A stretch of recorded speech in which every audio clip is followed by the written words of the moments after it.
다음으로 SDG 13번째 목표입니다. 기후변화와 대응에 대해 코이카 기후환경팀 이찬우 전문가님께서 발표해 주시겠습니다. 저는 아침에 출근하기 전에 꼭 하는 게 오늘의 날씨 예보를 한번 확인을 합니다.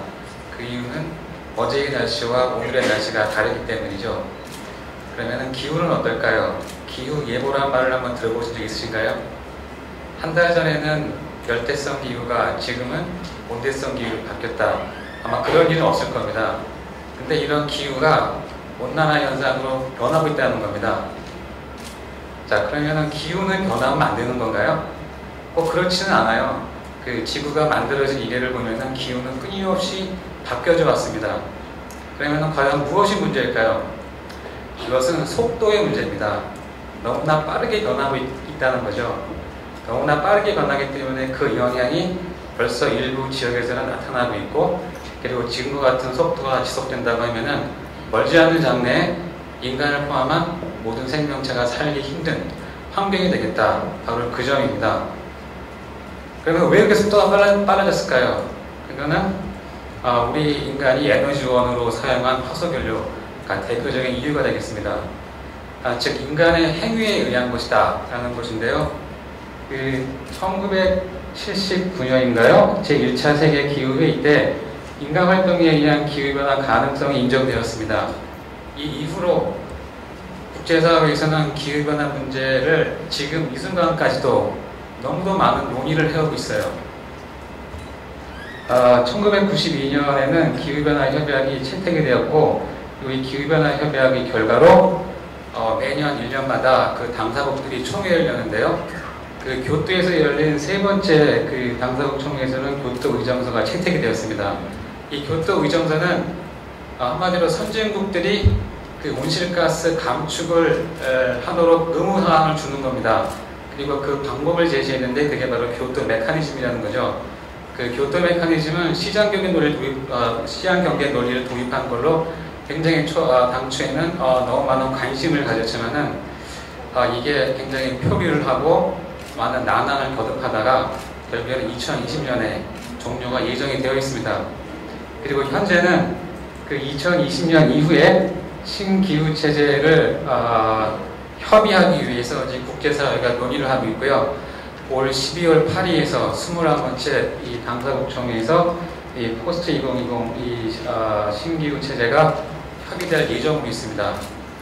그 기후 변화 문제는 그 특성상 그 사회 전 분야에 영향을 미치고 그리고 전 지구적으로 발생되기 때문에 SDG를 논의할 당시에는 어떤 목표의 세부 타깃으로 설정될 것으로 전망되었습니다. 예를 들어서 앞서 발표한 에너지 분야라든가 또 뭐 도시 분야라든가 이런 분야의 그 타깃으로 설정될 것으로 전망되었는데 보시다시피 이런 국제사회의 많은 관심 그리고 그 기후변화 문제는 우리 인류가 해결해야 할 당면한 과제 중에 엄청난 우선순위를 갖고 있는 문제이기 때문에 그러한 점들을 고려해서 SDG에서는 단일 목표로 그리고 굉장히 비중 있게 다루고 있다.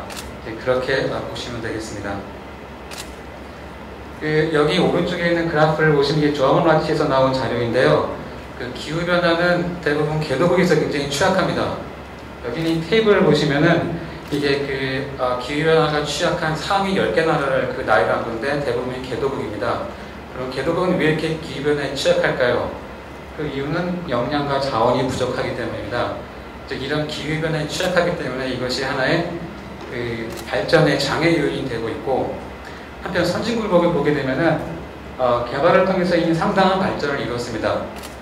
그리고 그 개도국을 대상으로 CDR 같은 것을 이용해서 탄소 배출권을 확보하는 하나의 기회 요인으로 삼고자 하는 노력들이 있습니다.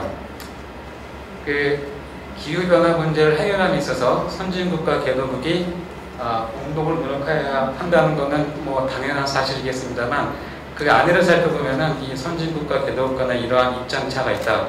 다시 말해서 기후 부정의, climate injustice라는 것이 발생하고 있다는 점입니다. 근데 이런 기후 부정의는 비단 선진국과 개도국 사이에서만 벌어지는 것은 아니에요. 선진국 내에서도 있습니다. 예를 들어서 기후 변화에 따른 재난 재해가 왔을 때 피해를 입는 계층은 굉장히 노약자라든가 아니 특정된 계층이 한정되어 있습니다. 이렇게 그 기후 부정의는 선진국 내에서도 존재한다. 그러한 관점에서 봤을 때 이 SDG에서 설정한 기후변화 그 목표는 기후변화와 개발의 문제를 좀 통합적 시각에서 접근했다. 이것이 큰 의의가 있다. 그런데 큰 의의가 있다고 생각합니다.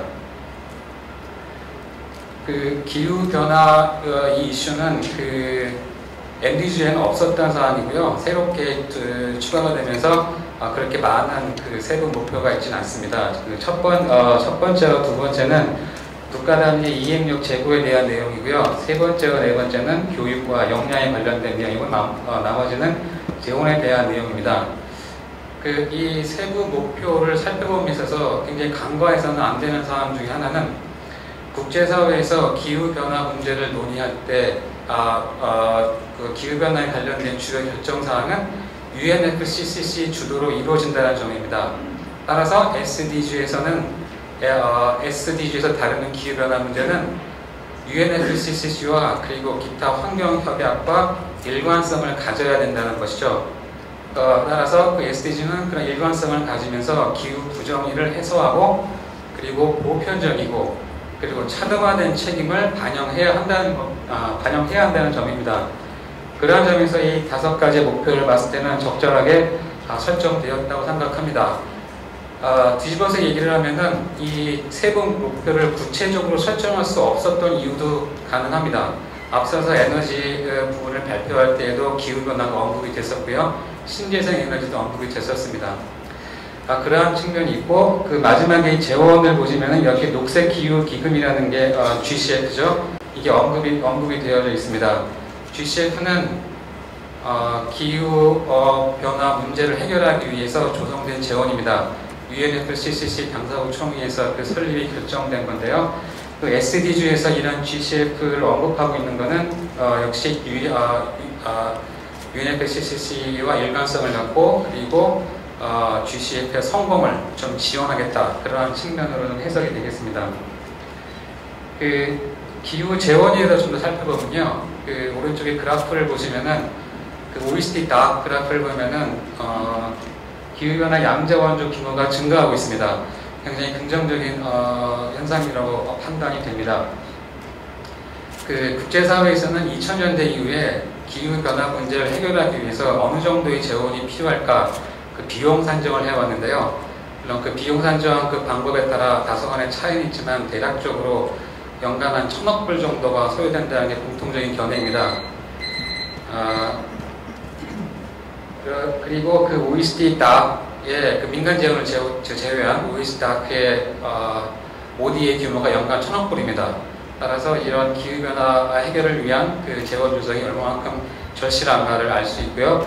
그리고 기후변화에는 완화에는 CDM과 같은 비즈니스 모형이지만 적응에는 이런 비즈니스 모델이 없습니다. 따라 적은 부분에는 그 공적 자금이 더 많이 투입이 돼야 될 것 같습니다. 제가 이 SD 전략을 글을 작성할 때에는 우리나라 그 INDC가 발표되기 전이었습니다. INDC는 무엇이냐면은 제가 앞서 말씀드렸다시피 올 12월에 파리에서 총회가 열리는데 신기후 체제에서는 모든 나라가 온실가스 감축에 참여를 해야 되고 그리고 어떻게 기여할 것인가라는 국가별 기여 방안 INDC를 12월 이전에 제출을 해야 됩니다. 우리나라가 6월 초에 결정을 했고요. 그 결과 2030년 BAU 비즈니스 애즈 유주얼 대비 37% 감축을 확정해서 발표했습니다. 저런 감축 목표를 설정하기까지에는 국제사회의 요구 그리고 산업계의 요구 간에 상당한 진통이 있었던 것으로 알고 있고요. 저 발표가 나가자마자 그 기후행동 추적이라는 기관에서는 불충분 평가를 내렸습니다. 근데 우리나라 정부가 발표한 저 감축 목표는 올 12월에 파리 총회에서 냉정하게 다시 한 번 더 평가를 받을 것입니다. 그리고 현재 우리나라는 저 목표 달성을 하기 위해서 다양한 후속 조치들을 구상하고 있는 것으로 알고 있고 그러한 방법들은 SDG 목표 달성과 상당히 밀접한 관련이 있을 것입니다. 그리고 코이카 기여 방안을 살펴보면은 제가 앞서 그 재원에 대한 이야기를 많이 드렸는데요. 기후변화 문제를 해결하기 위해서는 재원 조성이 상당히 중요합니다. 따라서 우리 코이카는 그 총괄적 ODA를 좀 더 활성화할 필요가 있다. 저희 코이카에서는 이런 민간 재원을 끌어들이기 위해서 지금 다양한 시도들을 하고 있습니다. 그거의 하나의 일환으로 생각되는데요. 그런 게 필요하고, 또 여기서 한 가지 더 중요한 점은 투자 확대도 물론 중요하지만은 책임 있는 투자, responsible investment는 더더욱 중요하다. 따라서 코이카와 같은 원조기관은 투자 확대 플러스 책임 있는 투자의 환경 조성하는 역할을 해야 한다고 생각을 합니다. 네, 감사합니다.